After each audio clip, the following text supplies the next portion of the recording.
It's I don't know. It's annoying because I'm uncomfortable eating anything heavy without water being accessible.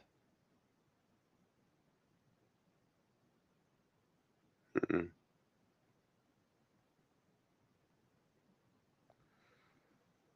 At least mine's not with liquid.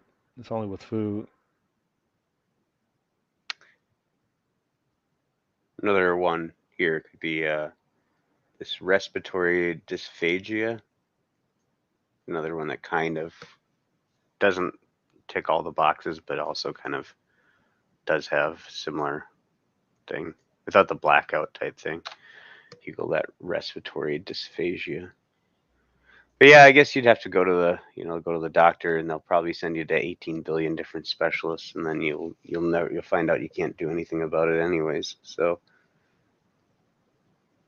there's looks like there's like a bunch of different potential names for these kinds of things. Oh, laryngitis. Uh,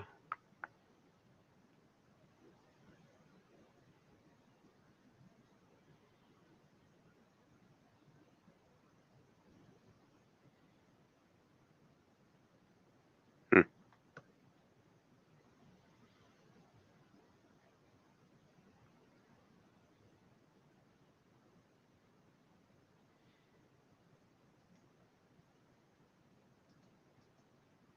Yeah, man. I don't know. That's scary. I don't know. I haven't had that happen before. But you said this is normal for you. This has been happening for a long time. It's probably been happening for at least the last 5 years. Hmm.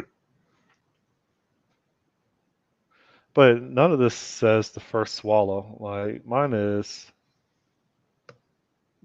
when I don't have water for that very first bite.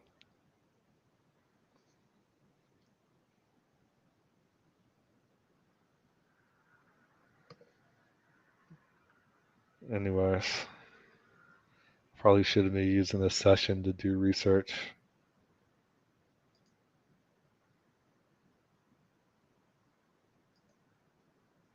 Hmm.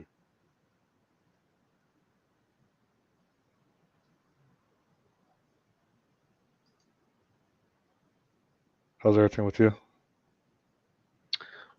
It's okay. Um, had a, I think I messaged you this. Had an interview at the start of the week.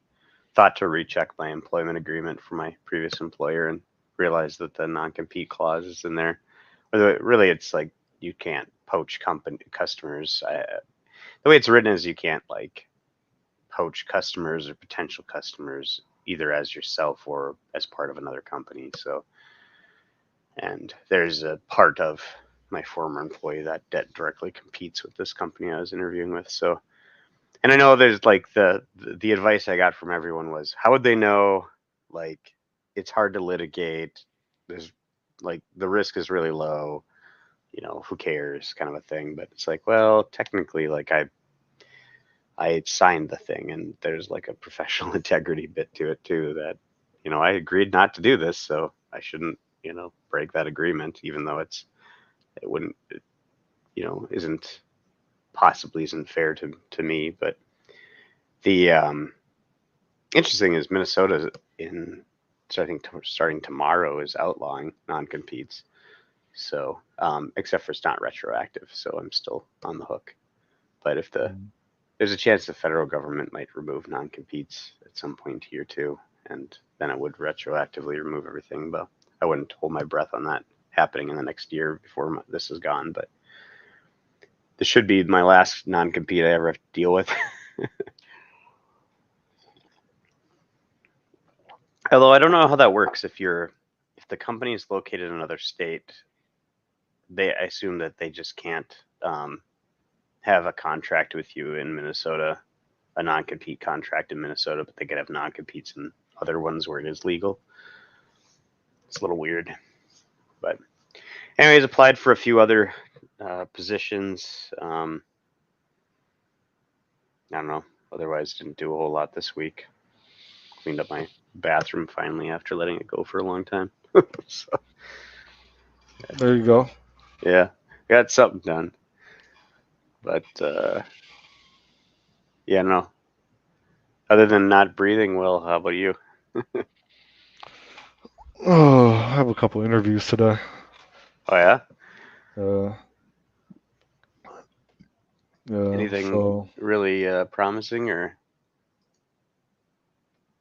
I'm still looking at this. I'm still researching this. Yeah, one's principal engineer and another one is Xamarin developer. Gotcha. Gotcha. Yeah, so uh, yeah, this thing is scary. All right, I'll look at it later. Dude, it's best not to Google medical conditions. You'll go into a death spiral. Yeah, I I know. do it. I do it too, though. You go and like, what is this? And then you read about everything, death, death, death, death, death. It's like, well, that sucks. Oh well, I guess I'll just deal with it. So, but yeah, I don't know. Let me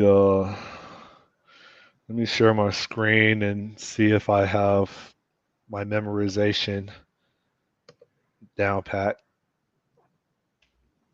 So, what you know about property-based testing? Property-based testing, um, isn't that where you put a bunch of don't you parameterize the tests and then you throw a bunch of stuff in through properties, or does Yeah, that? Okay. yeah. So I'm trying to see if it sucks to try to memorize code, but whatever. Uh, delete me just in because I'll have two technical interviews, and I was told that the one for F sharp, they really care about testing. So I'm not sure if property-based testing is on their radar. I doubt it is, but maybe I could secure the deal if I give a tutorial on property-based testing. So one thing that we have to do, this shouldn't take more than like 5 minutes, is you add your NuGet packages. Uh-oh. You don't just create it with the test project, or don't they have test projects for F sharp? They, they have test projects for F sharp. Oh, I see. I just I'm just not used to doing it that way. In fact, you might be right. So I think it's a console uh, type project instead of a class library. I guess I'll find out. Uh, Xunit.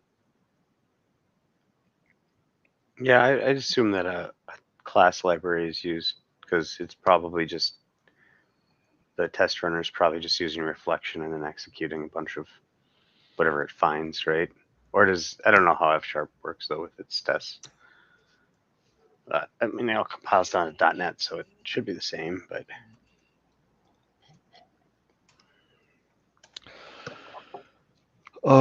So you do your imports,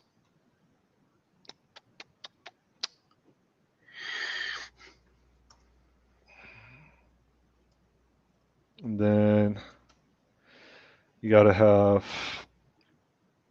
do this from scratch. You gotta have whatever test method. No, before that you gotta have an attribute, right? So you say attribute, and then this should be property. so attributes in F sharp are brackets plus angle brackets. Yes. Okay, interesting. I never when I was tinkering with it last winter, I never got this far, and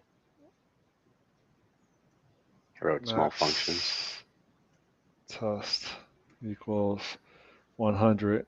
But even already, like it's not being recognized. Let No, it's probably just my test. Uh-oh. Take two. Let my test. go. Uh, and then we got something over here. All right. So why does it say I got to do in unit? That's not going to compile. How do I do this? If I look at my tutorial, you know what? I'll look at it later. Uh, so then if I, regardless of the red squigglies, I thought that you have to do something like there's this arb. Is arb recognized? No. So you say arb dot generate, and then somewhere, yeah. I say arb dot generate, and there's supposed to be like, let's say a decimal or something. I don't know how to spell decimal. How do you spell decimal? Oh, okay, fine. And then there's you pipe that, and then you could say somewhere there's a gen dot from arb,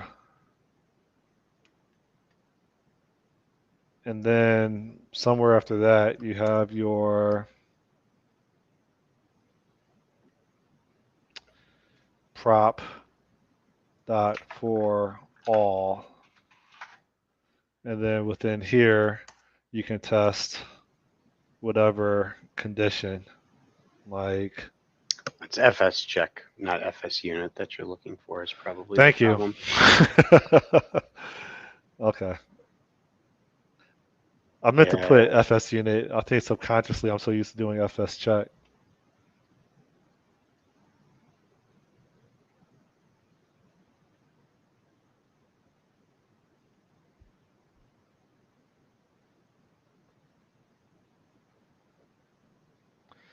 Does that fix things? FS check.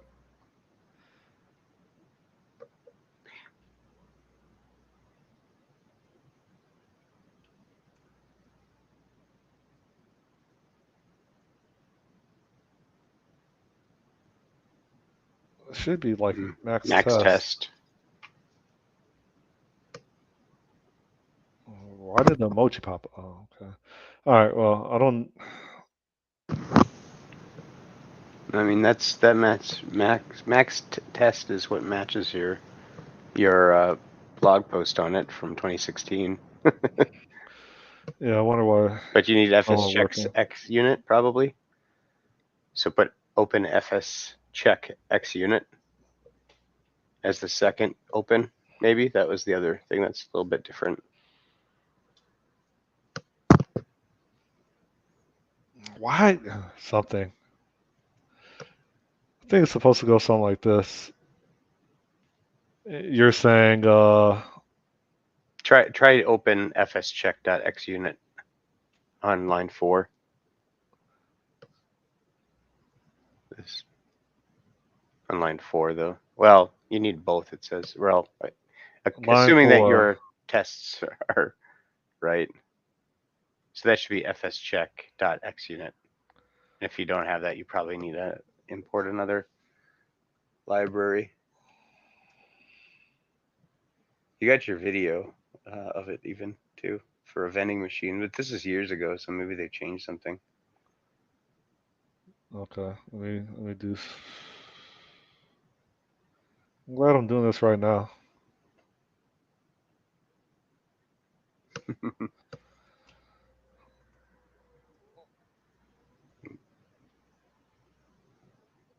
uh,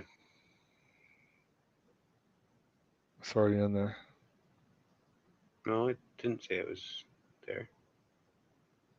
You have to check the project and then over in there and then I do. click What? install. What? I don't know why it looked that Oh. way. Okay. I mean, that might be the problem. It might not be. I don't know. Maybe that max test was a extension, but huh? Oh, and then done. There you go. Hey, there you go. Yay. So r dot generate, and then gen dot from r is not defined.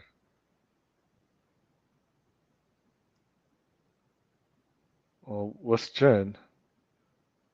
So you had arb.generate, and then you had arb from gen, Oh, prop for all. Well, that was the list you're doing, not just generate r decimal, but dot from gen. Thanks. Okay, and then prop dot for all. It probably wants something. We just say false. Does it look something like that?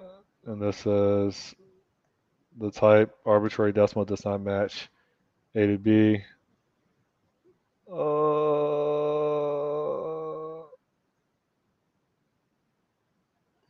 I'm halfway there. I can figure out the rest later. yeah, Expecting you're arbitrary doing like decimal. you're doing coins or something like. Oh, so you did arb from gen. I don't know the prop from all. Let me see. And then you arrow function arrowed back in, or you piped back in the thing rather than, so you compose the function rather than passing it via whatever. But I, hmm. I'll quit. I'm halfway there. All right. Try. Anyways. Oh, I was gonna say just try doing the way you had it is remove your parentheses, go to the next line, and then do the what's the opposite pipe That's or it's shove the shove back it's the shortcut for like a having open close composition. parentheses. Yeah. So um, return the shove operator back, and then just put that fun on the next line and with the back shove, or you could do it on the same line, I suppose. Oh, hold up. That's how you had it in your No, no, no. test. You're saying do. You're saying do this. And then yeah, between for all and fun, we still need fun in there, but because I mean, it's not a lot of yeah. And then that's how you did it with and then you got to remove that fun. For You got rid of fun twice. There you go. That's how you had it in your test in your example. It was on the next line, but hold up, but that really? Why?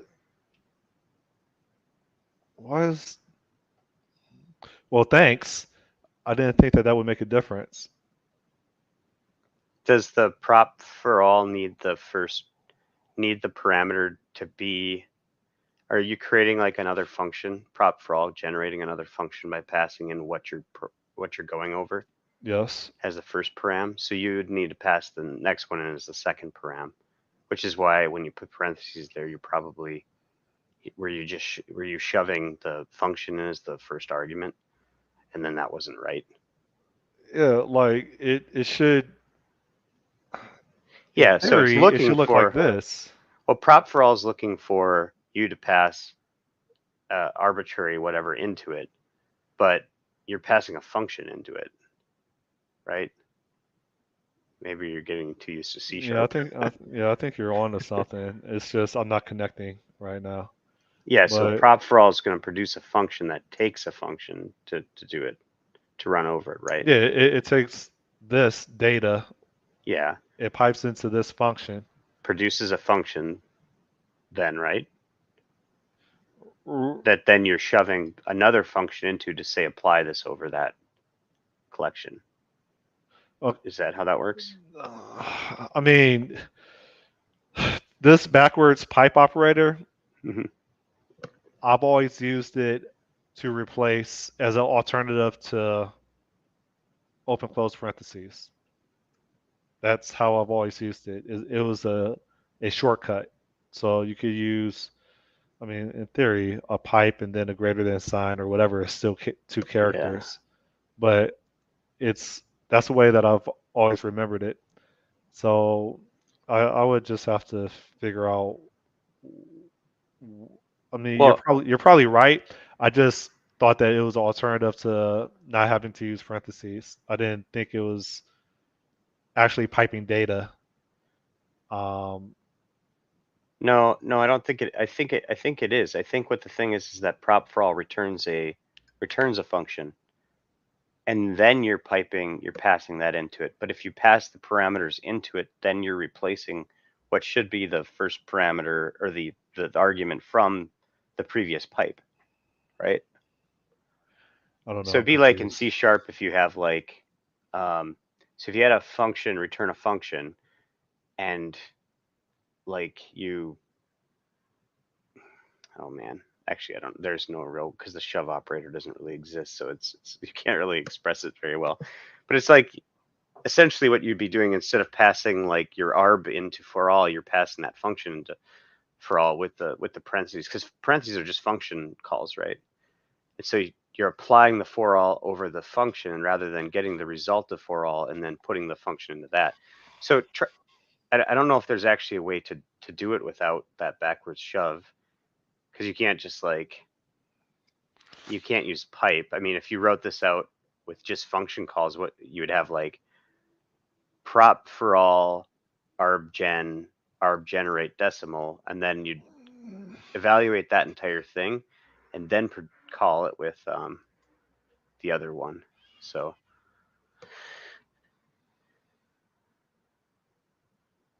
unless, yeah, I don't know, unless I just don't understand what's going on.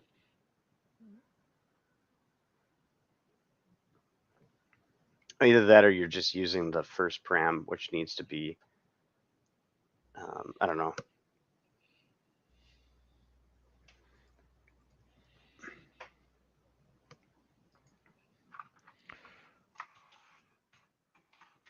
They have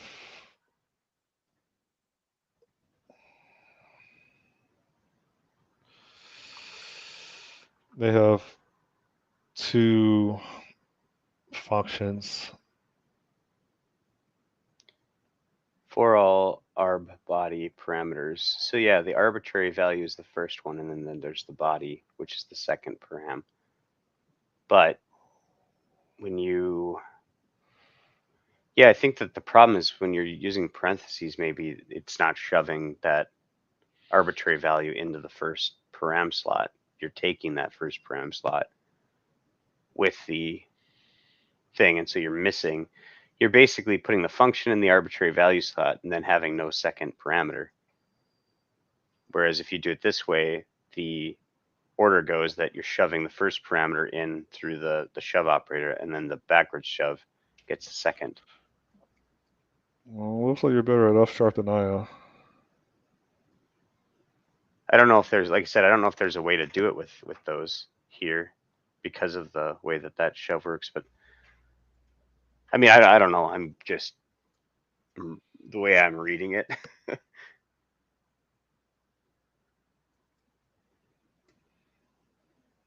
then you do comma, right? Or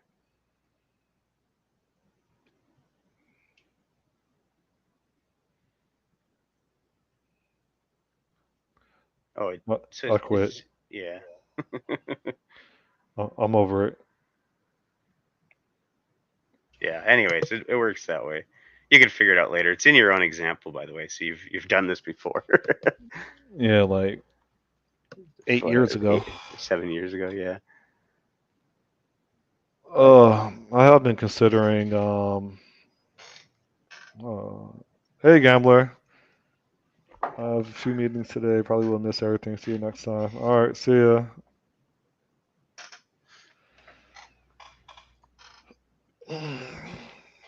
So you were saying that you're going to not move forward with any opportunities that may seem to have you consider not compete. Yeah. Anything specifically in the collectible card space. I think I'm not sure how it works with the last org getting purchased by eBay, because it's like, does my non-compete now go to the parent company? Well, I didn't sign up eBay's non-compete. I signed my TCG players, so it's it's like I think as long as I stay out of the collectible card space and any competing like products within that they were working on, I'm fine. Um, but but yeah, I don't know. I'm kind of interested in fintech a little bit. Um, is one thing. So I've been looking at some stuff there. Actually, I just applied to a bunch of random arbitrary .NET type jobs too. Um, I have gotten a couple pings from the place that I contracted with before I started this last job. They're kind of interested maybe in me coming back there too. So I've got some stuff. Although I don't know, every time I get into this, man, I start to have like a uh, existential crisis about, oh, do I really want to do programming again and just fall into the same pattern? And I need to do something totally different. I had this envisionment that I need to open a hamburger place, a very like the simplest hamburger place ever, where it's like your UIs, Or a beach rental. you can order hamburgers and French fries and a pop, and that's it. And there's no like customizations.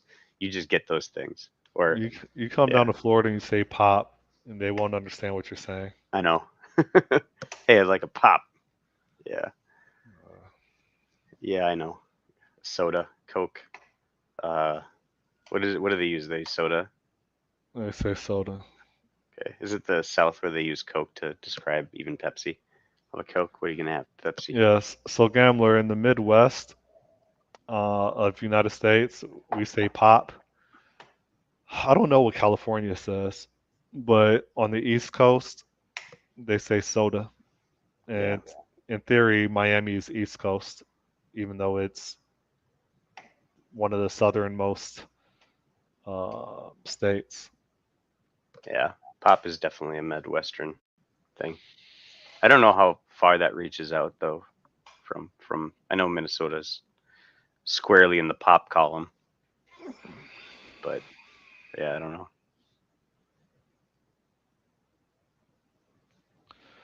Dude, I'm still my Damon threads in the back of my mind is still like obsessing over that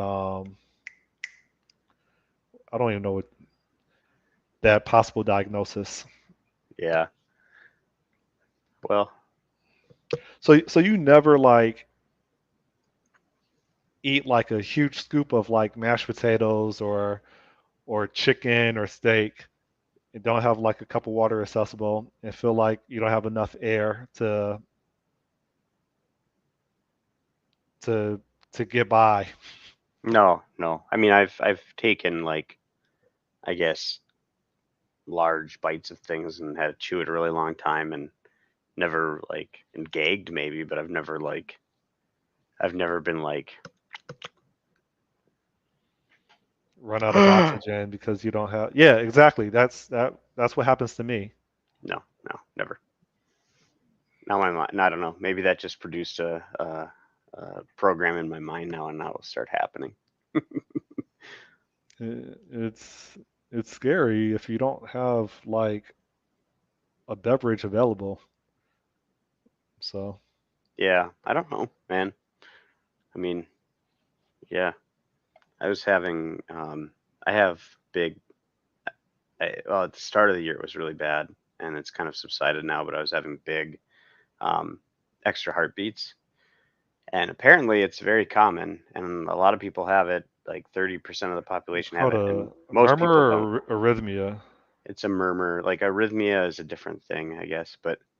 Um, but a lot of people have it, and just most people don't feel it or don't know that they have it. But when I have it, I feel it. Like I feel like big, like, uh, and Is it it's scary?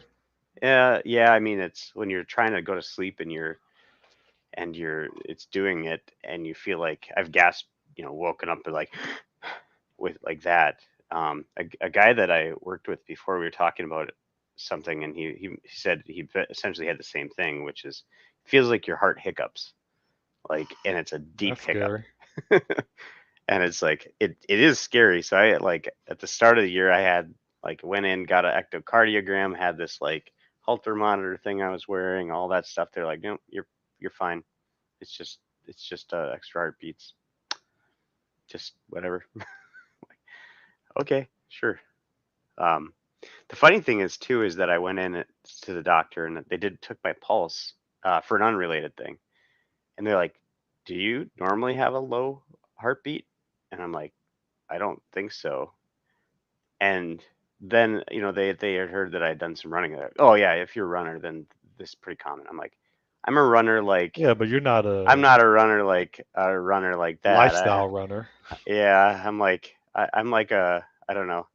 I'm like a runner like a Pee Wee League. peewee hockey players and NHL player. Like I shouldn't have a low heartbeat, but they didn't even really register to them after that. They're like, oh, whatever. So, but I don't know. I have a pretty low opinion of the medical establishment for anything non-mechanical. So if it comes down to neurological or psychological or any sort of like stuff like that, nah. But if you get a broken bone, I know they know how to fix that. So I, mechanical issues I are fractured pretty my well known. heel like over a year ago and it's still not completely healed. Hmm. Oof. No, I did not go to a doctor. Ouch. Well, you can't do some stuff. You can't. They're like if you broke a toe or whatever, they're not going to do anything about it. Or if you break your nose, there's like nothing they can do other than set it, right? No, I think they do the same thing with the heel. They to make sure that it's it's realigned so that the healing can take place Hmm. versus it being not flush with the rest of the bone and then heal. That'll create problems. Yeah. Ouch. So yeah, I think they got mechanical stuff figured out. Everything else is a mystery. So it's all guessing and pill pushing. So, Uh, but I don't know. I have a my first run of the year that I'm actually going to tomorrow. So it's just I just signed up for a 5K. 'Cause I don't know, for some reason getting into running this time around has been slow, and I think it's because I'm trying to actively land on my mid to forefoot rather than my heel and just running whatever. So I'm yeah, trying to but do this. shouldn't your footwear just automatically do that for you versus you needing to be conscious per stride? No, I mean if you don't wear shoes or you wear like you know no padding shoes like zero shoes or Because it's something. too painful for the heel strike. For heel strikes are too painful. Yeah, yeah. It's otherwise shoes let you do a lot of stuff you were never meant to do. That's the whole kind of that's one of the whole premises of that Born to Run book is that modern shoes are kind of messing up our whole feet and stride and stuff like that because they allow us to do things we weren't meant to do. Our feet are so have a lot of nerve endings in them and have a lot of knowledge about natural knowledge of when they feel the ground, how to adjust to make sure that you run correctly. And so it's not great that I'm still running in those shoes, I guess. But I'm actively focusing on landing, you know, on the forefront or the middle part of my foot rather than the back. So it's going I slow. I hit a plateau. Like yesterday, I tapped out after only half a mile of running backwards. But it was like 90 degrees at Yeah. like 7:45 in the morning. Jeez. And Jeez. you know what's unfortunate is every time I consider tapping out, I have David Goggins sitting on my shoulder with a pitchfork. He's Yeah. calling me names. But I tapped out last night. Like I was able to do my push-ups. I got like push-up bars so I could go in deeper. But man, I was watching on Netflix like Gladiators, like the documentary. You remember that show? Oh, American Gladiators. Like Yeah. yeah, yeah. I I usually do 3 sets of planks, and I had recently graduated. I think like a week and a half ago to from doing 1 minute planks to now 90-second planks. But I was only able to do two of them, and the third one I tapped out after like 30 seconds. Hmm. So, which was my first time tapping out of planks. Oh, and I it's don't that know, hot. man. When I I don't know if ran, I'm doing too much. I work out like six days a week. I don't know if that's the leading factor for me not having enough fuel to keep going.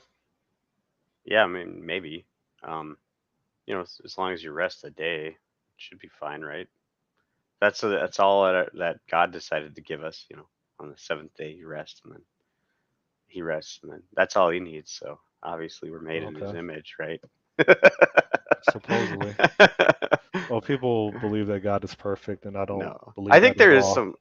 Yeah. No, aside from the mystical aspects of it, I do think that there's some intelligence in like things like that from the Bible, like resting on the seventh day. It's and having 6 days of work, um, and the idea that kind of constitutes a period of time in which you can do work before you really need to let your body recoup. Um, I think there was like some of the kosher laws and things like that are also like, I mean, meant to keep a nation healthy.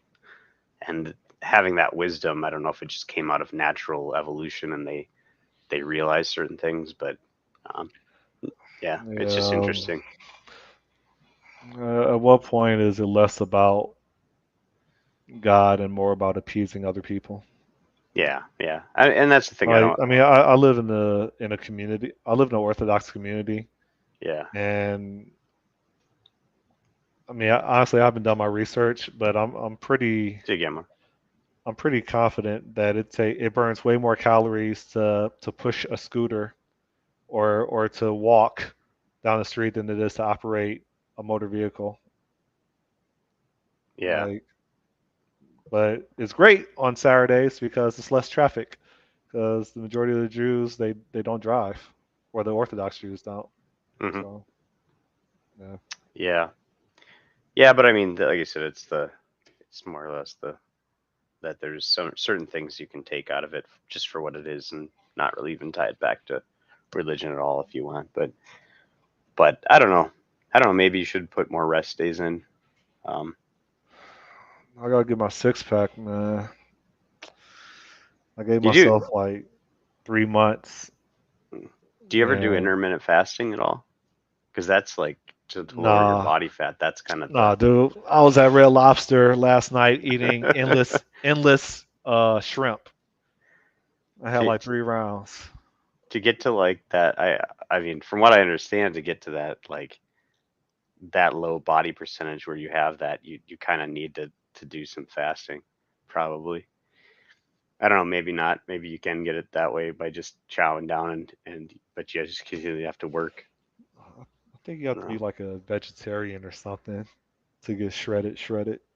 no, fasting will do that. It'll drop your body if, especially you where you've got muscle. Probably you'd probably burn fat really quick if you got into ketosis and I just got love handles, and I'm avoiding doing like oblique like exercises.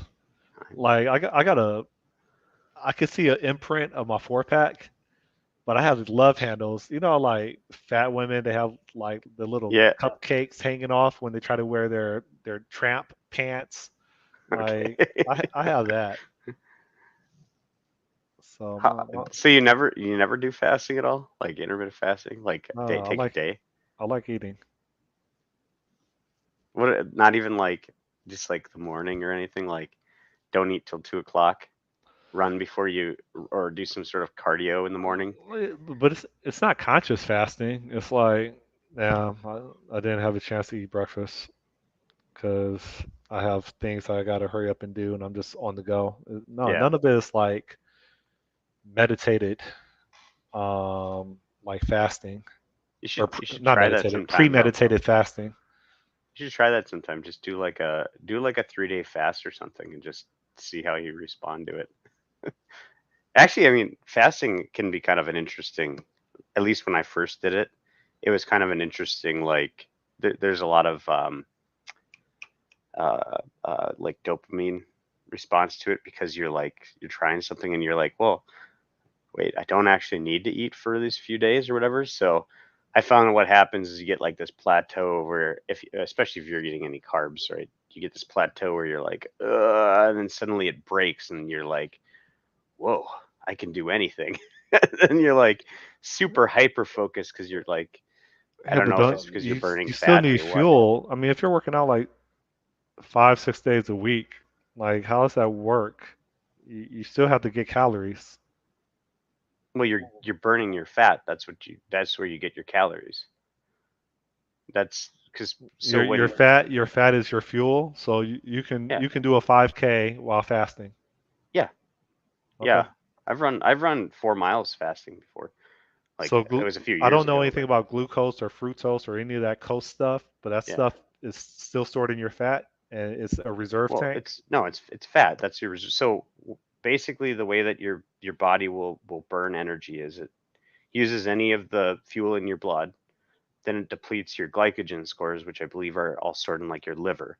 Once you're out of that, then you're out of all of your like carbohydrates stuff, right? Then it goes, your body switches over and produces ketones or whatever, which are it's kind of like the opposite of insulin or whatever. And and I might be totally wrong on how this is all the science or whatever, but basically the next stage is that you start burning fat. And so if you, the thing with, a lot of the diet stuff is that we never give ourselves time to actually consume that fat. You're burning, but as long as you're always constantly putting in, it's just like a, input output. But as soon as you start to go out of that, and if you do it regularly enough, your body will adapt to be able to just say, oh yeah, start burning this now, start burning this. The first few times you do it though, if you're not used to it, it's like your Resistance. body goes like, oh, what are you doing to me? I haven't had it. I haven't had to flex this muscle in a long time.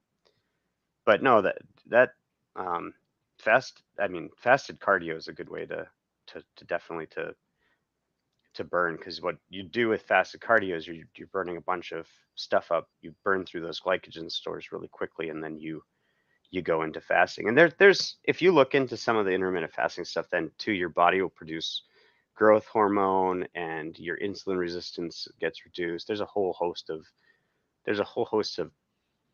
positive benefits to it. There's also some suggestion that you shouldn't, if you're going to fast, you shouldn't, be working out or doing anything strenuous. But I think that's just more like over the long term. If you're doing short term ones, it's not a big deal. But no, when I was so in when I before I moved back to where I am now in 2016, I went from where I was, which was like the 220-ish mark, down to like 180 by doing a little bit of running. I watched my diet.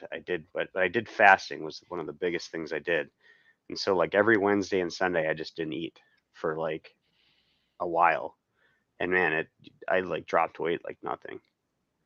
So, but with you, because you're so built, your body actually probably needs a lot of energy. So if you give it some time, it'll probably be like, hey, turn on the freaking furnace and start burning the fat like nobody's business. Yeah, I mean it's easy for me to create excuses. Like Yeah. I can say, no, I'm 6'7". I carry more weight. I burn way more. I have to have a certain number of calories more than other people that are average size. Yeah. the first thing I want to do is default to creating excuses, right? But when you're wearing the calories, it's and the way that my dad put it to me that really triggered me was something like, it's kind of like a superpower to be able to say I don't have to eat. Like you could feel like, oh yeah, you know what, I went 3 days, I didn't eat anything, fuck it. Yeah, but I enjoy eating. Yeah, yeah, I think most people do. I enjoy eating a lot, which is why it's difficult now because I don't Unless have I a get ready to faint. yeah. No, So it's I don't know, it's worth giving a try sometime. Just do it as an experiment. Be like, you know what, I'm not going to eat today. And then just, you'll like I said, probably like in towards the afternoon, you're going to feel this like plateau of where you're like, fuck this. And if you get over that, what you're going to do is you'll get a huge burst of energy suddenly and you'll have no idea where it came from. And that's when your body starts kicking in that fat burn, and then you feel great. And not only that, but if you really want to focus on something, you can get in a flow like 10 times easier when you're fasted like that than if you're not. your definition of fasting is going a day without food? No, I mean you can go. I think that the idea is Or is it that one meal a day? 14 hours is the required minimum time, and it's probably different for everyone, but 14 hours is kind of that sweet spot to get to start to get into it and to do a little bit of it. Um, when I would do fasting, I would do it for a full. I'd do it basically. I'd quit whatever time on Tuesday night, then I wouldn't eat till Thursday morning. Um, and so I do like it would be essentially like a 36-hour type thing. Although I've done 2 days before, I've done 3 days before. Um, I've done And you just drink water. and coffee, Okay. tea, anything without. You just can't have anything with more than like 5 calories in it. So you don't want to have like diet pop or anything either, because the idea is that you need to let your body know that you're not actually consuming calories, and if you eat sugary tasting things, it'll trigger that response, the insulinogenic response or whatever. So, um, but yeah, I mean that's a thing. I don't know. It's worth give it a try sometime. Just treat it as a challenge. Like, have you ever done it? If you haven't, challenge yourself. Say, I'm Scott Nimrod. I can eat. I don't have to eat. I don't have to eat if I don't want to for at least a few days. I uh, could have survived out in the plains when if I didn't the kill a buffalo. Serengeti and no. Yeah. Outside of that, beach delivery. Working on the supplier carrier. I feel like no one wants me to say carrier, so I just say supplier. I'm working on the supplier piece. I'm surprised how much the courier and supplier overlap with one another in regards to functionality. So I've just been abstracting away the partner client application and the partner dispatch service. It used to be called courier dispatch service. It used to be called courier mobile app. Now it's been rebranded to partner, right? And so there's in local storage, there's you can either be a courier, carrier, supplier, or both. And when bootstrapped an application, I just have a singleton that points to what type of session, what type of actor the application is going to be in, carrier or courier, and then I just start passing in generic types and executing operations based on it being a carrier or courier, and it's relevant for generating message bus topics and subscribing to them. Hmm. So carrier requested, courier requested, um, stuff like that.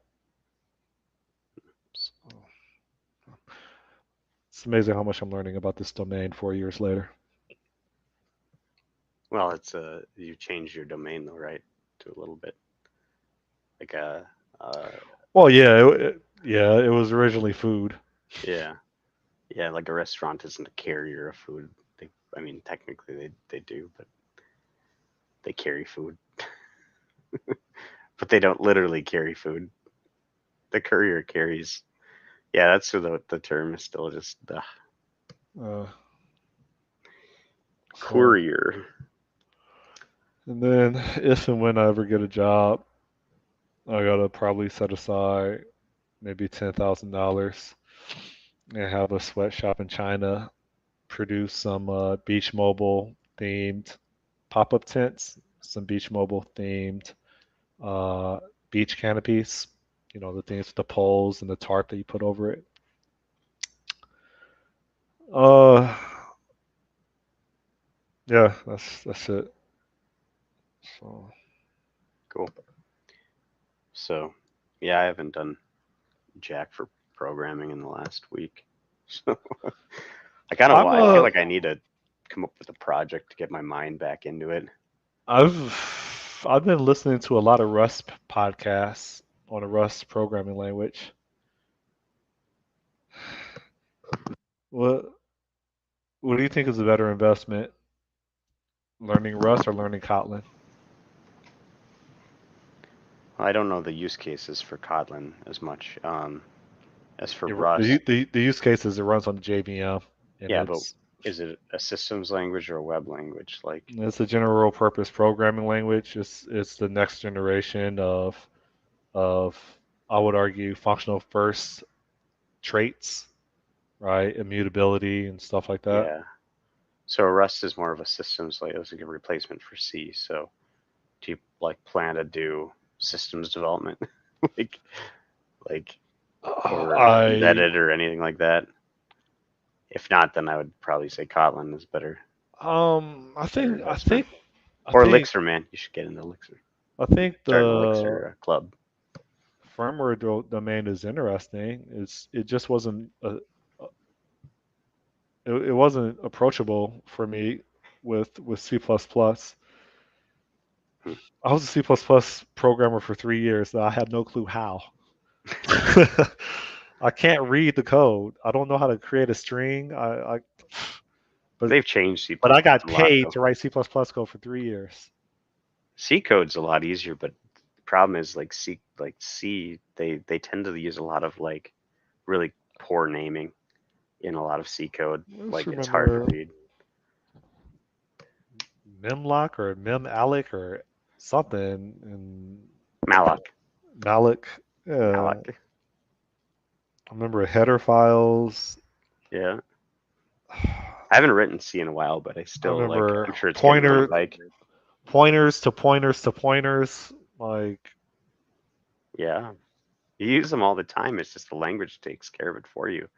Everything you do by reference with objects in C sharp is all pointers under the I student. mean, You you just could don't have say to the think same about thing it. about assembly language. You just have to know that when you pass this reference type that it's like implicitly that you're mutating the thing that you're passing, not a copy of it. I don't even think you have to know that. Well, you do have to explicitly do it within C, right? But you don't. Oh, I thought you were just talking about general programming. No. So if you like create a struct in C and you pass it by reference, and technically there's ref functions in or ref for structs in C sharp too, but like you pass in a new object and then you mutate like a property on it or like a field on it, you're like mutating that exact like referenced object. So in Hmm. C, you'd have to pass that struct by reference and then use the arrow thing to mutate that particular field within that struct. It's like it's the same thing as just C sharp like abstracts it and F sharp even abstracts it out for you. You don't have to think about.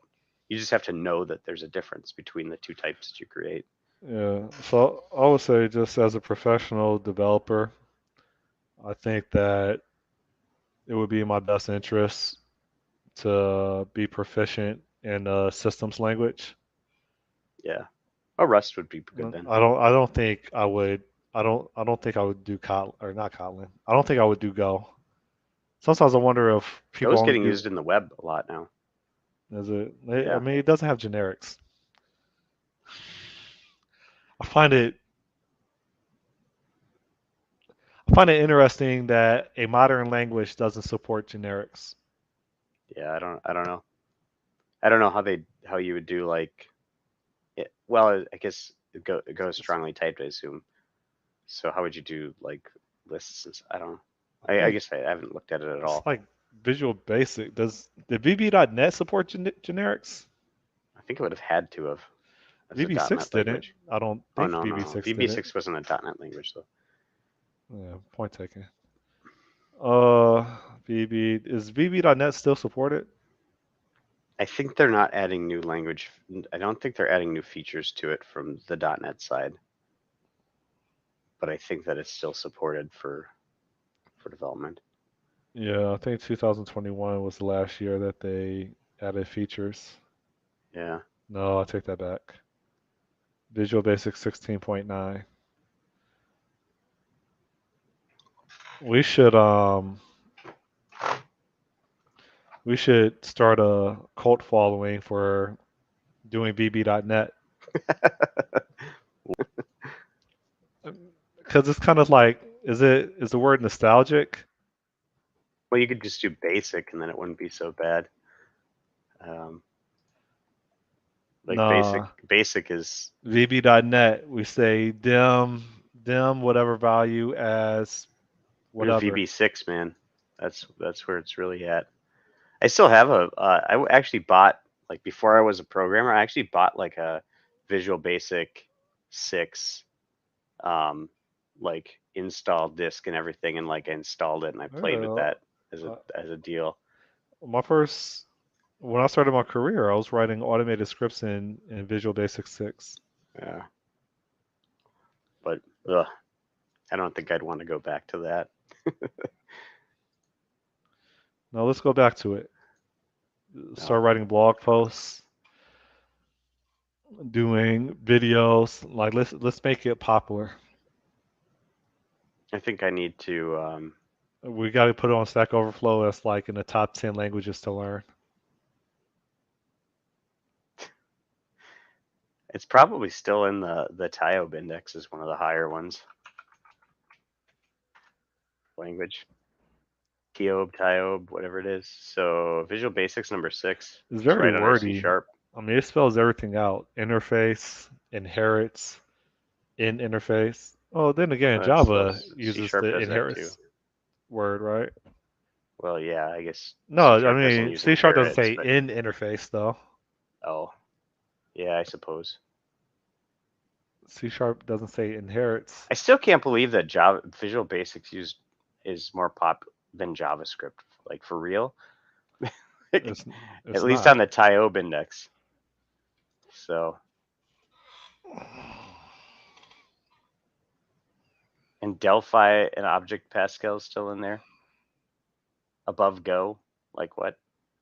Fortran, Classic Visual Basic, Ruby I, and Swift are like, Rust is way down there. I think I will learn Rust. I think it's getting more and more adoption. I mean, I haven't really Oh yeah, seen jobs publicized for it, but I haven't actually looked for it either. But yeah, they have. I think was it Mozilla Firefox is written. yeah, and Yeah, plus, for like WebAssembly, I think Rust is associated to that. In addition to C sharp.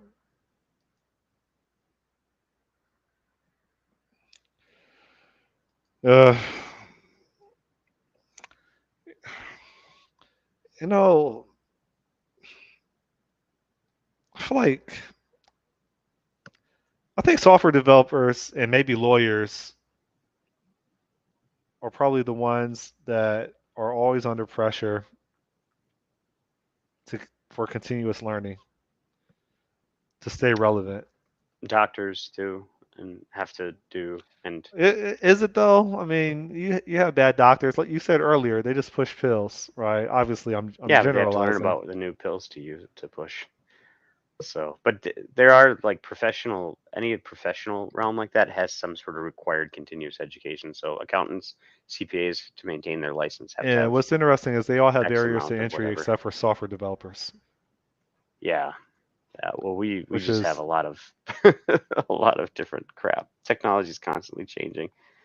So I wonder if they have it's just kind of H-1Bs expected of us. for doctors. And There's been organizations that have tried to put together professional software engineering, like, tests and stuff like that. I think that the IEEE has a software development, professional licensor, but I don't know.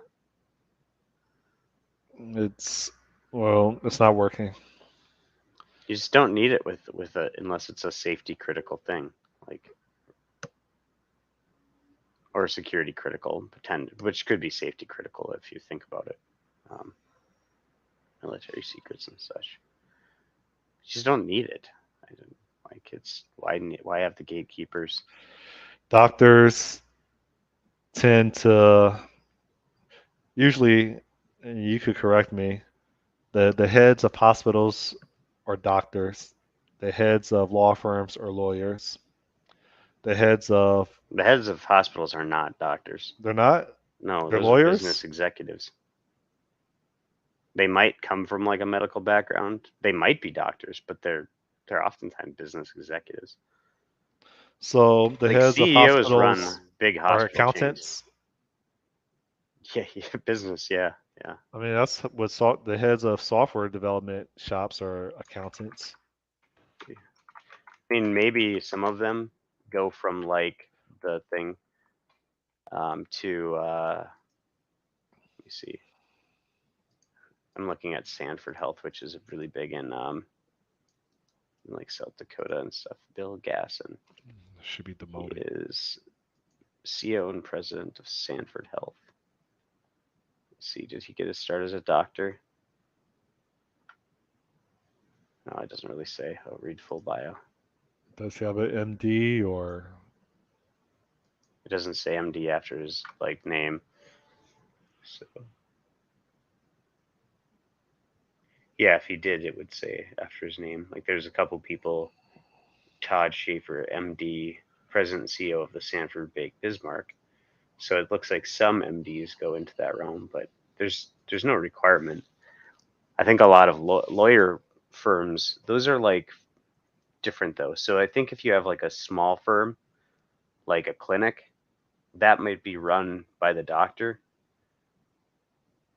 and that. But if you have a system, like a medical system like the Mayo Clinic, it's probably run by an executive, like not a doctor. Hmm.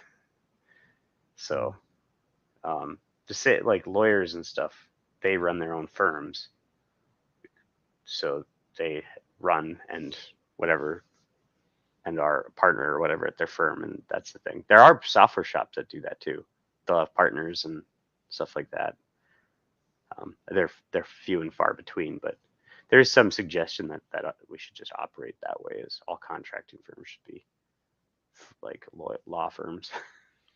You have a few partners, and then you've got people that race to the top to try to become partner with the firm. Sean, Start our firm, man.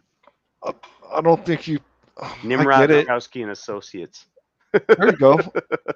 See, I get it. Like for the sake of mental health, like you just can't wake up and go to a job that is no longer in line with how you want to spend the majority of your life. Mm-hmm. I get that part for protecting your mental health, but it's very challenging out here to get a job in the tech industry, especially with the factors of who you're competing with that aren't even inside the United States, and the massive layoffs of FANG companies or FANG employees that are likely way better at solving computer science puzzles than you are, right? Yeah, but maybe see. I don't have any sort of I don't know. Maybe we'll see, and maybe I'll if I fuck around long enough, I guess I'll find out. But I've but been it's I been mean, 6 months for me.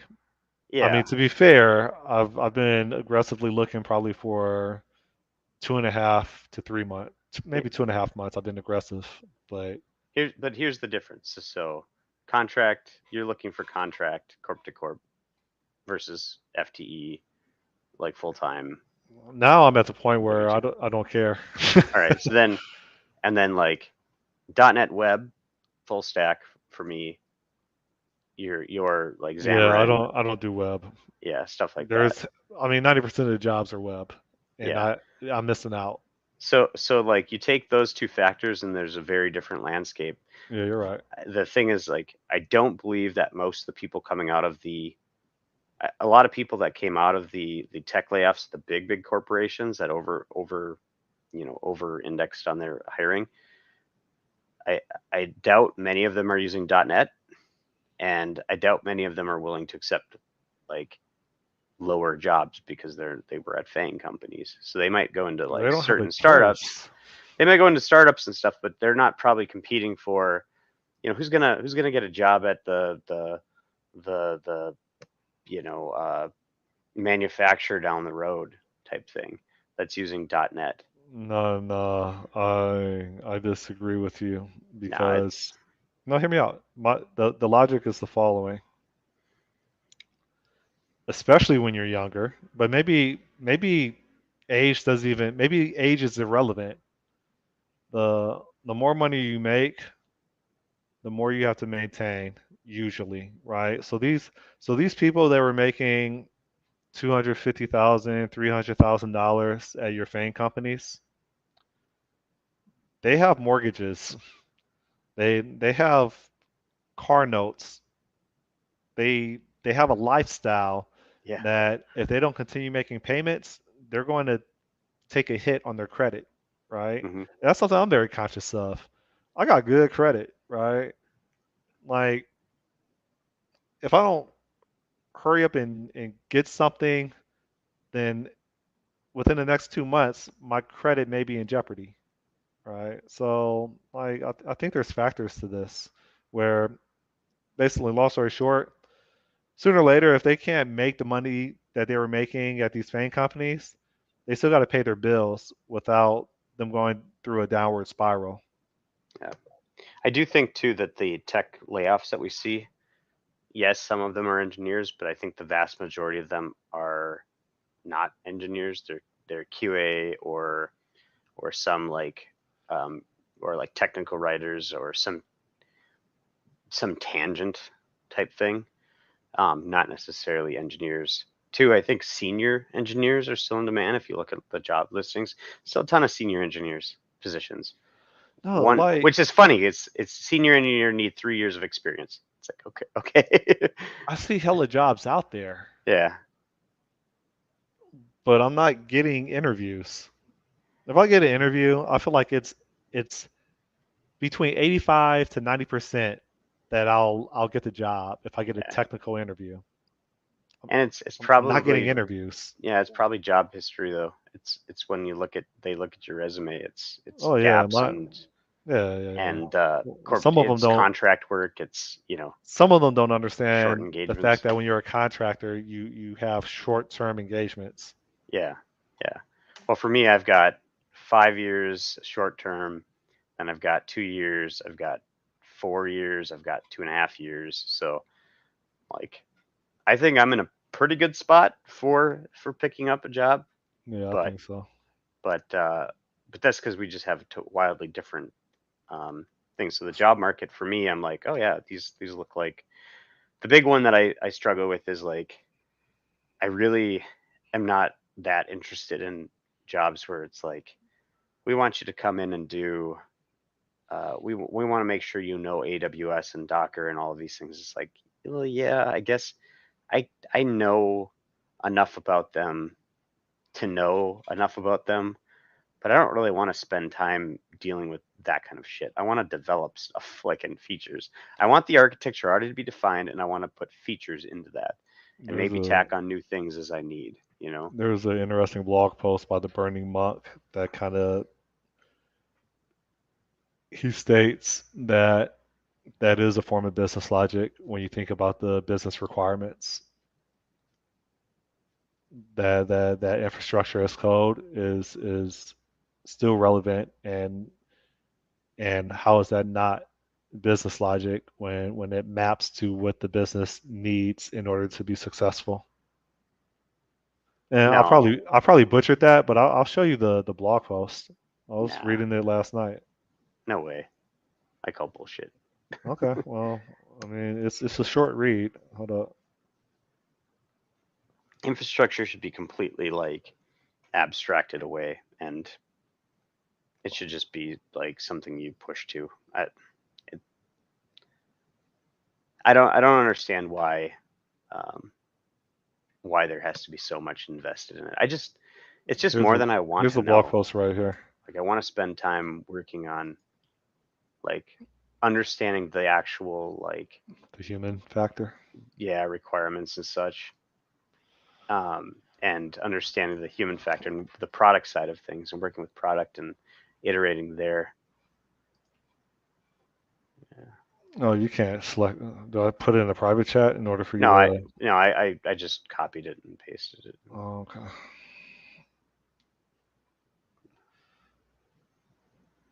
Anyways, Oh, I guess it's if you say business requirements, they're not functional requirements.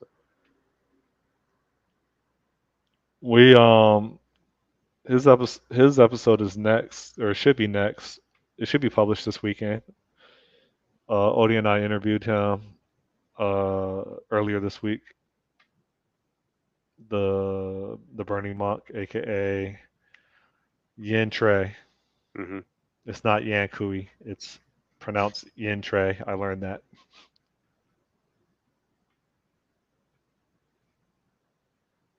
Yeah. Anyways, How do I get this um, thing off the? How do maybe I I'd feel remove better this with, caption? I don't know. Maybe I'd feel better if I did uh, WPF stuff. And did I just work on an application, a rich application. I would. I wouldn't have to I worry about cloud crap and well, do you have WPF infrastructure. experience? A little, yeah, Yeah, I like WPF. I mean, it's kind of like antiquated.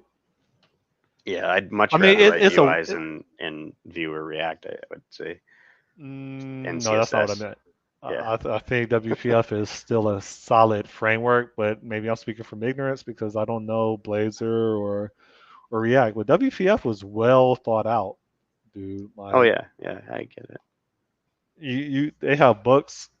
Um, so yeah, you have Prism.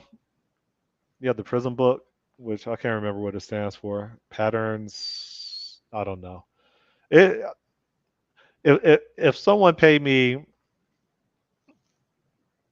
if someone paid me like $70 an hour to do WPF, I would strongly consider it because I enjoy it. It's like a little puzzle with the XAML stuff and the setting up all these triggers for UX. Hmm. I'm not Yeah. a fan.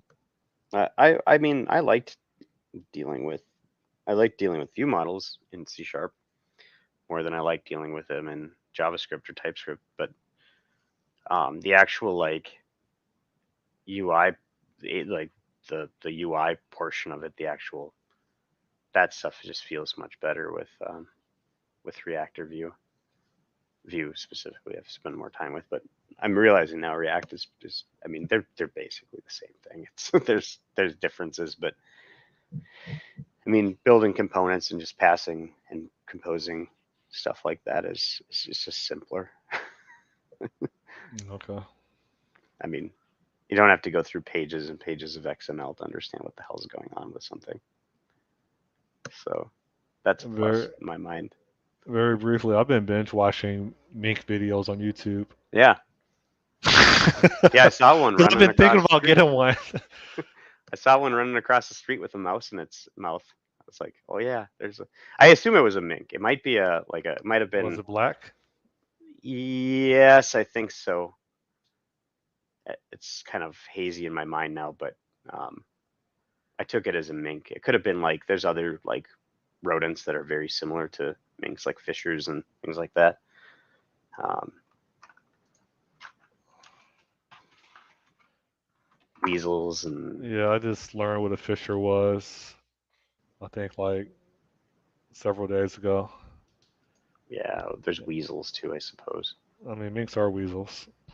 Yeah, there's See, different a kinds of. weasel is the base class for a mink, and then a mink derives from a weasel, and so does a ferret, and so does a wolverine, so does a honey badger, and so does a name another. There's another one I'm missing. Mongoose. Yeah, Uh, mongoose. there's another one that I still think is in the continental United States.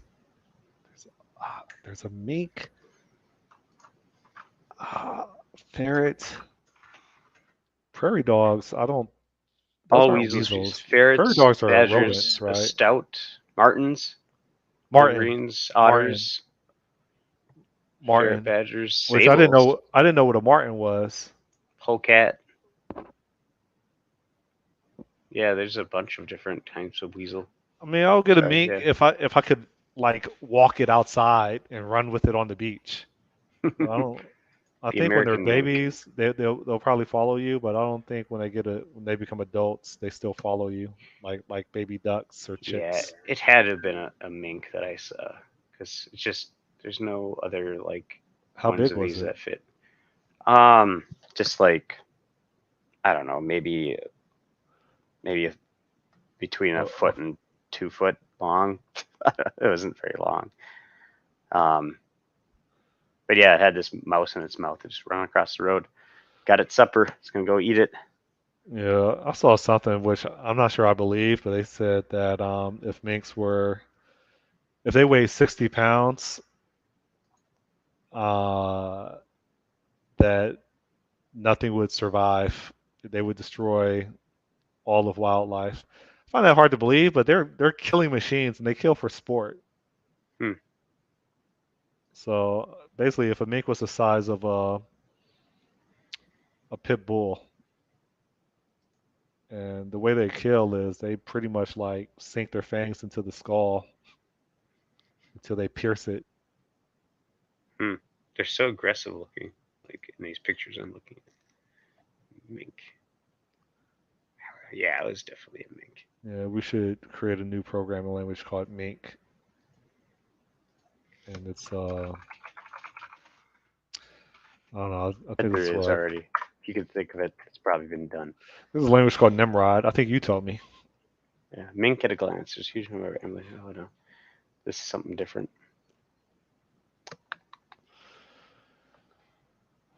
Yeah, yeah. Uh-oh. Nimrod programming language. Oh, it's Nim. Or no, Nimrod Lang. Why don't you learn Nimrod Lang? We can learn It's also known Fortran. as Nim. You want to learn Fortran with me? Dude, no, I've looked at like some of the listings out there for COBOL jobs and stuff like that. They're not high paying jobs. They're out there, but Depends on who's recruiting for it. it's like mainframe jobs. I think that all that must go through like professional recruiters or something. Well, those jobs weren't paying like 150 an hour. No, they're paying like quite a bit less, like less than 100,000 a year. COBOL? Yeah, I don't know a single COBOL programmer. they're all married. No, Just they're kidding. all dead. No, Like I know some because like some of the insurance how old are they? companies. Uh, Because my associate's degree is in mainframe programming, and yeah, that was like 20 years they'd ago. probably be my age-ish because there's a company that worked an insurance company that hired out of my college, and they still taught COBOL there because of this insurance company. They had a lot of COBOL code. They're switching stuff to Java, but they still had a lot, so people had to know COBOL going into that, or you would learn COBOL going into that I never organization. understood JCL, which is job control language, which was the it was the setup to run a COBOL program, and I never understood it. Hmm. I had all my COBOL programs in the big shoebox, just stacks of papers, code, and reports.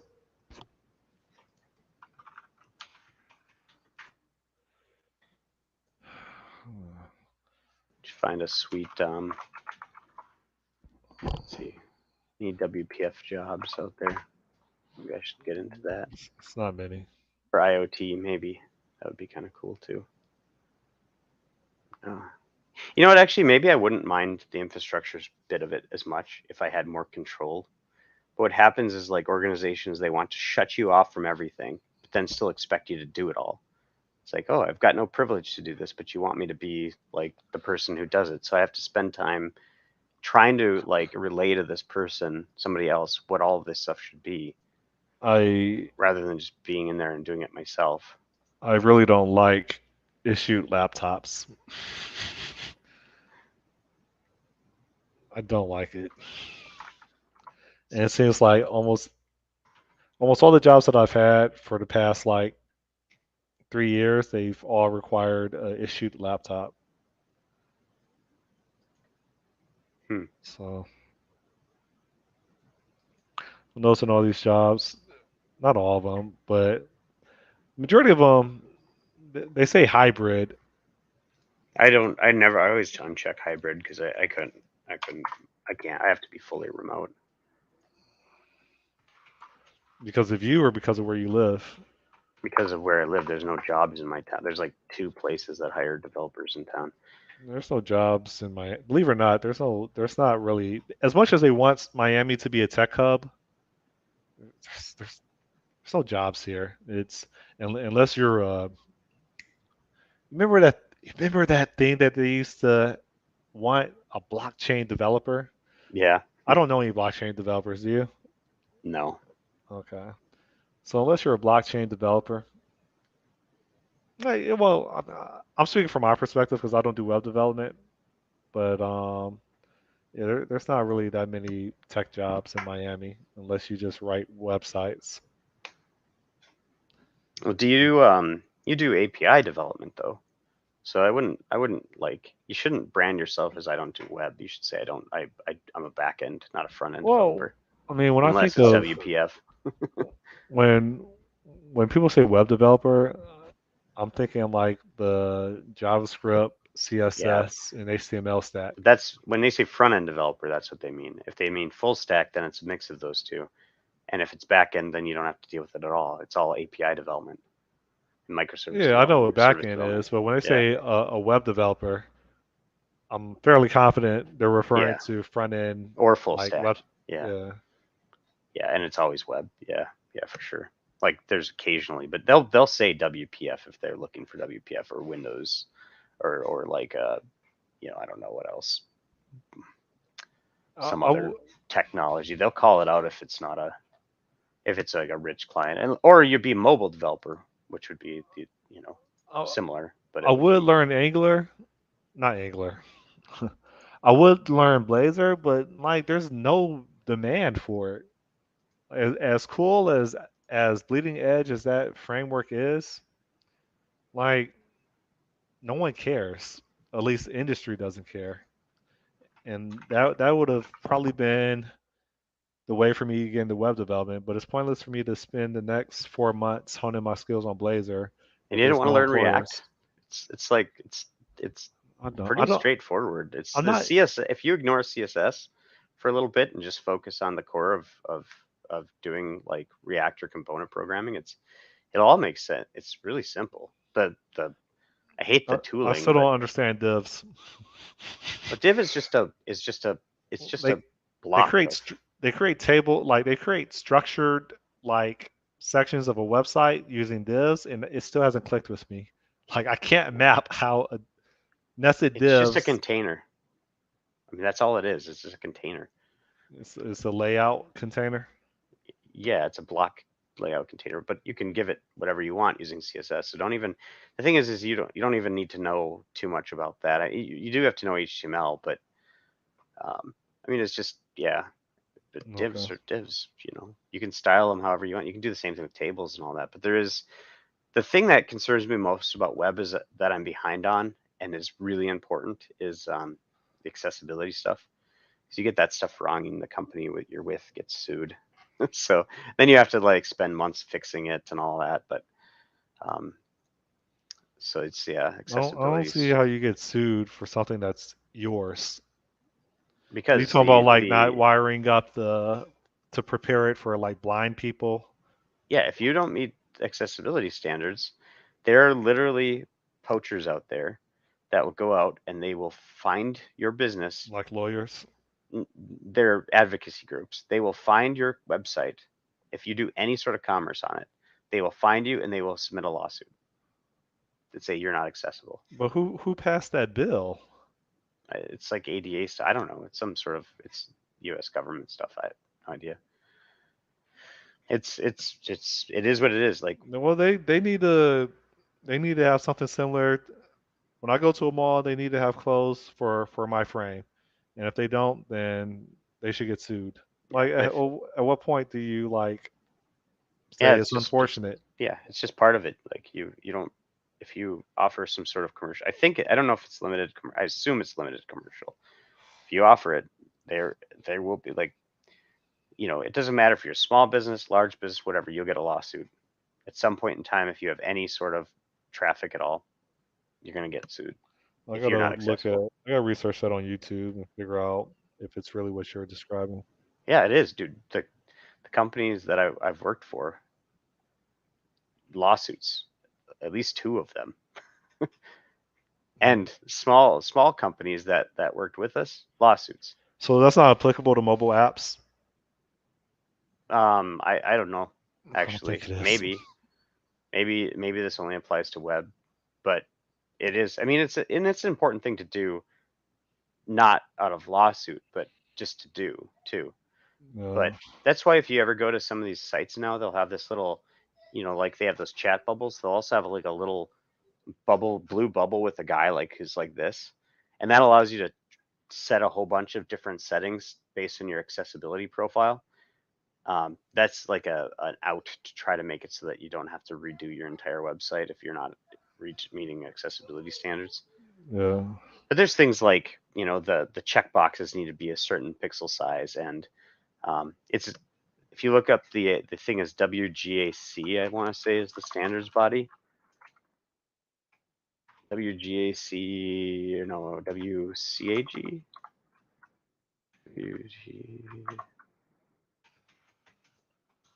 Yeah, I gotta hop off soon anyway. Or WCAG. So it's the WCAG compliance. Um, yeah, we can go whenever. But there's like standards, and including like if it's on smaller devices, they have to reflow and stuff like that. There's a lot of shit around that. But yeah, we can Uh, go. I'll look it up and I'll continue researching Yeah, it might be this coming for that. swallowing and nearing death. So, all right, Well, thanks. good. All right, thanks. Yeah, All right, bye. see ya. Bye.